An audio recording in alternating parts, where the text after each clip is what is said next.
Ya, manusia itu yang mana gitu loh. Diri kita ini yang mana sih? Yang dikatakan jiwa yang tenang tuh yang mana sih? Nah, itulah kalian.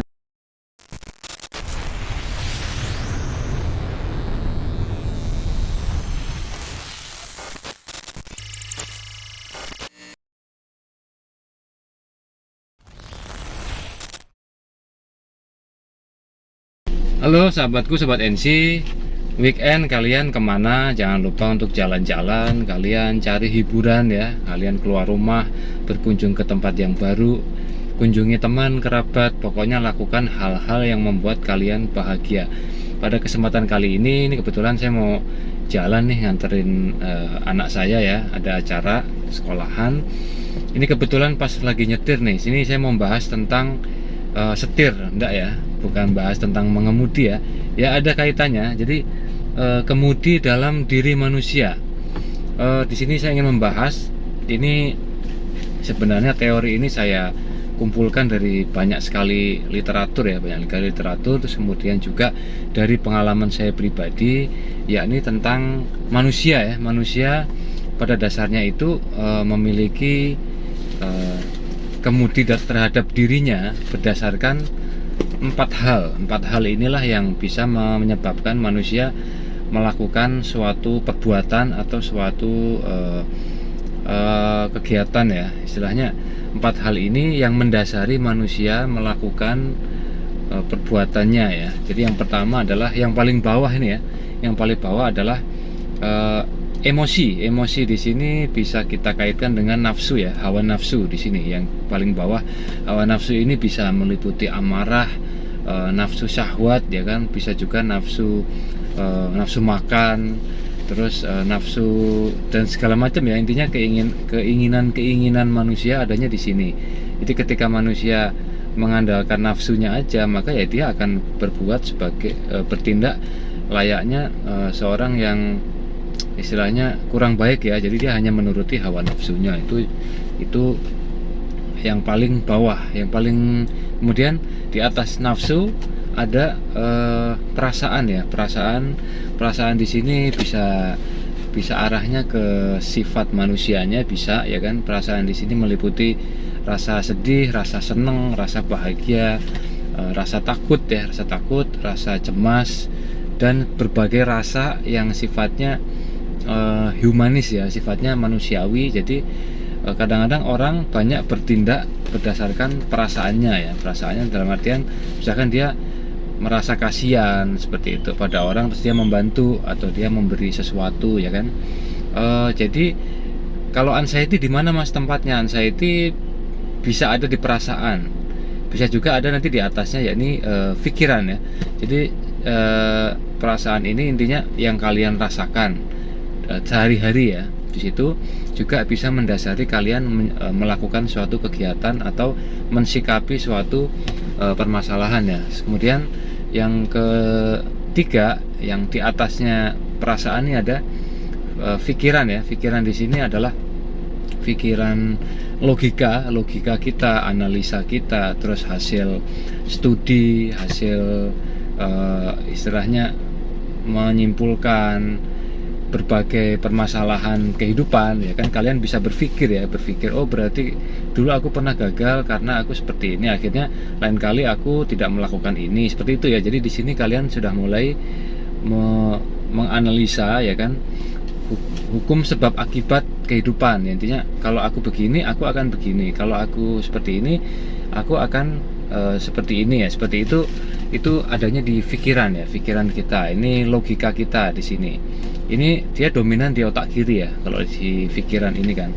Terus anxiety itu bisa ada di dua ini. Jadi di level pikiran ini bisa dibilang pikiran bawah sadar yang sangat berlebihan ya dalam menanggapi suatu bahaya.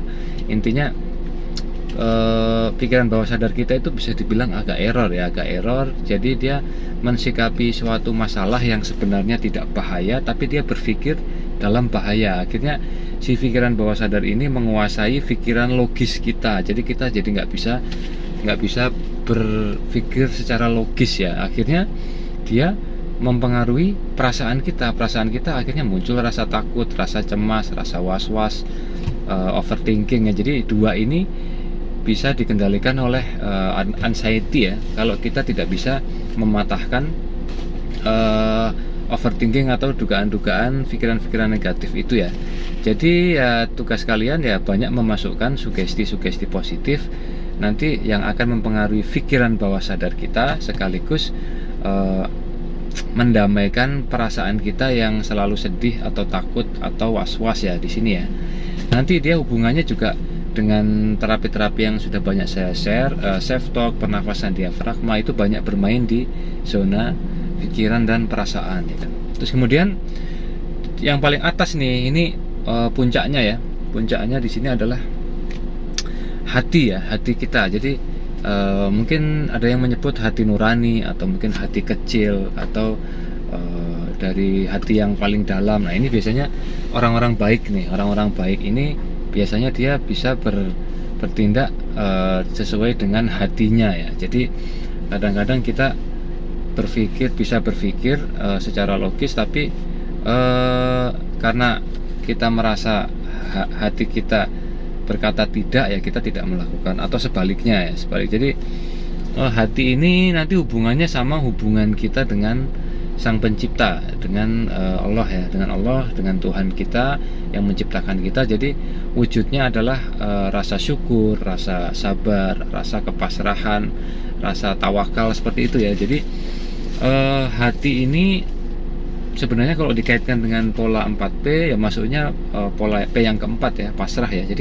ketika kalian bisa membawa badan kita, diri kita dengan menggunakan hati kita ya kan, insya Allah nanti kalian akan terbebas dari overthinking, pikiran bawah sadar yang ruwet, atau perasaan kita yang lebay, yang istilahnya takut berlebihan ya, seperti itu ya. Jadi kalian temukan rasa tenang itu di sini, di dalam hati kita ini. Kita cari sebenarnya manusia itu yang mana gitu loh, diri kita ini yang mana sih, yang dikatakan jiwa yang tenang tuh yang mana sih. Nah, itulah kalian temukan hati ini dengan mendekatkan diri kepada Tuhan ya, lewat ya dengan ibadah sesuai agama masing-masing, banyak berdoa, banyak berzikir, mengingat Tuhan dalam setiap keadaan. Kalian mudah menerima ketetapan Tuhan, kalian mudah berserah diri, kalian mudah pasrah, mudah ikhlas ya. Di sini pasrah bukan berarti tidak melakukan apapun ya, saya tekankan pasrah di sini adalah tempatnya dalam hati, tapi secara johir kita, secara badan fisik, kalian tetap berikhtiar dengan menjaga pola makan, pola pikir, pola hidup, istirahat, memperbaiki sifat-sifat yang kurang baik. Terus kemudian juga kalian melakukan terapi-terapi, mendengar afirmasi, rutinkan self talk, pernafasan diafragma dan lain sebagainya ya, termasuk minum vitamin ya kan. Jadi kalian temukan kekuatan dari hati kita, kemantapan kita bahwa Allah selalu bersama kita, Tuhan selalu menjaga kita, sehingga akan timbul rasa aman. Dengan rasa aman maka akan reda pikiran kita yang kemana-mana ini, akan anteng, perasaan kita juga moodnya semakin baik. Kemudian juga kita mendapatkan tambahan bisa mengendalikan hawa nafsu. Tapi kalau yang hawa nafsu ini biasanya ya, kalau yang orang dengan memiliki anxiety disorder ini malah nafsunya agak kurang, biasanya nggak terlalu berpikir pengen maksiat atau pengen melakukan hal-hal yang sifatnya duniawi ya. Malah biasanya sih ya, biasanya orang yang anxiety ini malah cenderung taat kok, saya sih karena kan pikirannya takut mati terus kan. Jadi kalian takut berbuat dosa, bagus yang itu pertahankan ya, tetap istiqomahkan meskipun nanti sudah sembuh atau membaik. Kalau bisa jangan ibadahnya jadi setelah sembuh malah ibadahnya lebih males, menunda-nunda, jangan seperti itu ya. Yang baik dipertahankan ya kan.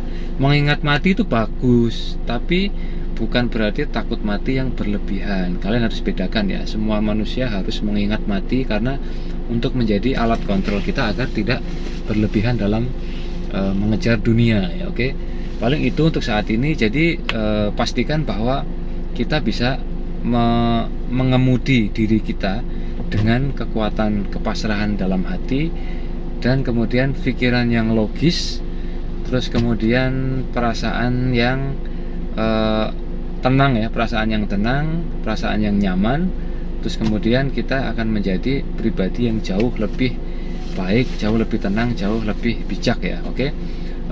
Jangan pernah membenci anxiety, karena anxiety akan mendidik kita menjadi pribadi yang jauh lebih